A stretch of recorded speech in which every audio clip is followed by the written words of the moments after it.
The boardroom was full again, brighter than before, buzzing with anticipation. Fresh coffee steamed beside neatly stacked folders. The lawyers Saturday straighter. The board members wore victory like a tailored suit. At the center of it all, the contract waited, final, flawless, fatal. Alara Voss lifted the pen. Her signature would trigger press releases, stock surges, champagne toasts. It would also lock her into a future she couldn't quite breathe inside. Still, this was how power worked. Doubt was a luxury for people without responsibility. Don't sign this contract. The words landed hard. Alara froze mid-motion. Every head turned toward the doorway.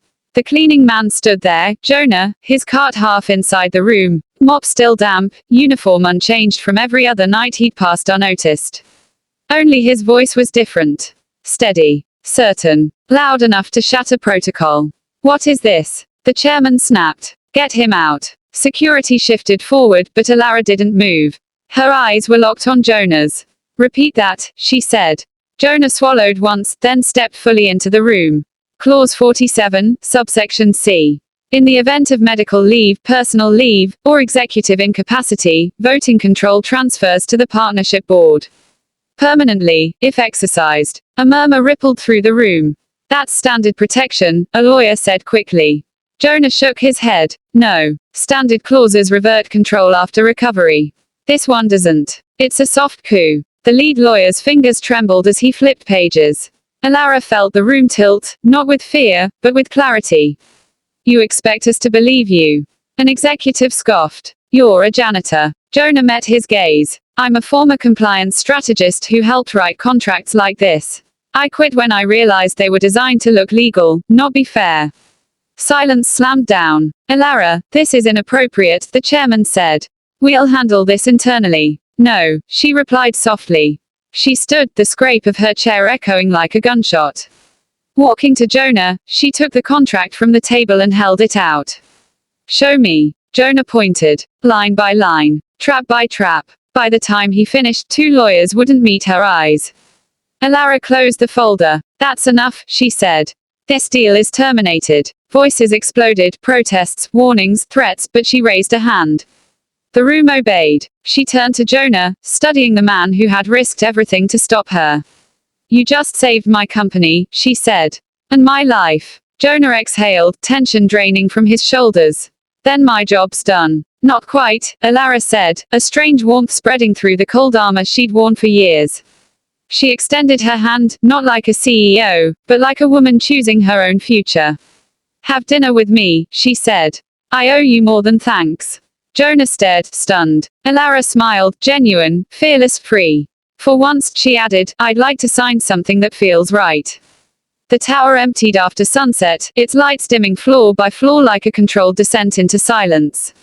Alara remained in her office long after the board had gone, the contract open on her desk, its pages glowing softly on the screen. Clause numbers floated through her mind like ghosts. 47. Subsection C. The words refused to settle. She rubbed her temples and stood, needing air, or at least the illusion of it. The corridor outside was quiet, polished marble reflecting the city's night glow. Somewhere down the hall, a cart rattled softly. The cleaning man again. He worked as if the building belonged to him after dark, movements unhurried, almost meditative. Alara leaned against the doorway and watched. No phone. No earbuds. Just work. In a world addicted to noise, his silence felt deliberate. You're here late, she said. So are you, he replied without looking up.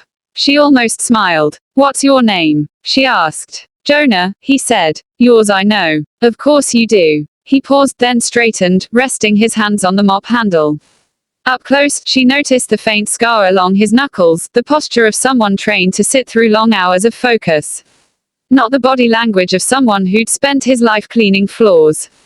You read contracts, she said. Jonah met her gaze, weighing something. I used to. Used to what? Believe they were neutral. Alara folded her arms. That's not an answer. He gave a small, tired smile. I was in compliance. Risk analysis. When I realized my work was hurting people who trusted the system, I left. Or tried to. Tried. Turns out, it's easier to exit money than consequences. The honesty caught her off guard. Most people spoke to her in rehearsed lines. Jonah spoke like he had nothing left to sell. She gestured toward the screen behind her. There's something wrong with that deal. Yes, he said immediately. Her pulse jumped. What? He hesitated again, eyes flicking toward the security cameras. Tomorrow, he said quietly. When everyone's there, you'll need witnesses. Elara studied him, searching for motive, money, leverage, attention. She found none. Why help me? She asked. Jonah's voice softened. Because you still have a chance to walk away. As he returned to his cart and rolled it down the hall, Elara stood alone with the contract, her certainty finally cracking. For the first time in years, she hoped someone would stop her from signing. The boardroom on the 63rd floor was designed to intimidate. A single slab of white marble stretched the length of the room, flanked by high-backed leather chairs and walls of glass that looked down on the city like a verdict. Elara Voss Saturday at the head of the table, spine straight, expression unreadable, as 12 board members filed in and took the seats. They smiled at her the way people smiled at a loaded weapon, careful, respectful, and slightly afraid. Let's begin, she said. Holographic screens lit up, projecting charts, growth curves, and carefully curated optimism.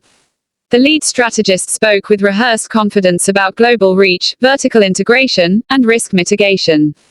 Every sentence ended with the same unspoken conclusion: this deal is inevitable. Elara listened in silence, fingers steepled, eyes sharp. She asked precise questions, about exit clauses, voting structures, emergency contingencies. The lawyers answered smoothly, too smoothly. Each response felt like a door gently closing. This partnership guarantees stability, one board member said. It protects your legacy. The word legacy echoed in her mind like a threat. She glanced toward the glass wall. Far beyond it, clouds drifted lazily, unconcerned with stock prices or hostile takeovers. For a moment, she envied him. What happens if I'm incapacitated? Elara asked suddenly. A pause, brief but real. Operational continuity would be maintained, the chief lawyer replied. The interim authority would shift according to Clause 47. Elara made a note, though something in her chest tightened. The meeting adjourned with satisfied nods and quiet excitement. Champagne would come later, once the signatures were dry. As the board members filed out, already congratulating one another, Elara remained seated, staring at the glowing contract. Outside the open doors, she heard the familiar sound of a cleaning cart rolling across the floor. The cleaning man paused when he saw the room was emptying. I can come back later, he said politely. No, Elara replied, surprising herself. It's fine. He moved inside, methodical, careful not to touch anything important. As he wiped the table, his eyes flicked briefly to the holographic display, then away. Too fast. Too knowing. You understand any of that? Elara asked, half curious. Enough, he said after a moment. She raised an eyebrow. Enough to trust it. He hesitated, just for a fraction of a second. Contracts always trust the people who write them. Something in his tone lingered after he returned to his work. Elara watched him go, her earlier unease sharpening into suspicion. The deal everyone wanted suddenly felt heavier, like a door that only locked from the outside. Elara Voss learned the price of silence at 16, the day her father collapsed on the glass floor of the boardroom and no one moved to help him. The men in suits had simply watched, calculating, waiting, until the paramedics arrived and the future quietly changed hands. By 18, Elara owned 70% of Voss Global. By 24, she owned all of it. Power, she discovered, was lonely. On this morning, sunlight poured through the floor-to-ceiling windows of the Voss Tower, painting the city below in gold. Elara stood alone in her penthouse office, dressed in a tailored black suit that looked more like armor than fashion. Her reflection in the glass stared back at her, composed, controlled, untouchable. The media called her the ice heiress. Investors called her brilliant. Rivals called her dangerous. No one called her happy. She flipped through the merger documents spread across her desk, eyes scanning numbers that would reshape entire industries. The contract promised expansion, security, legacy.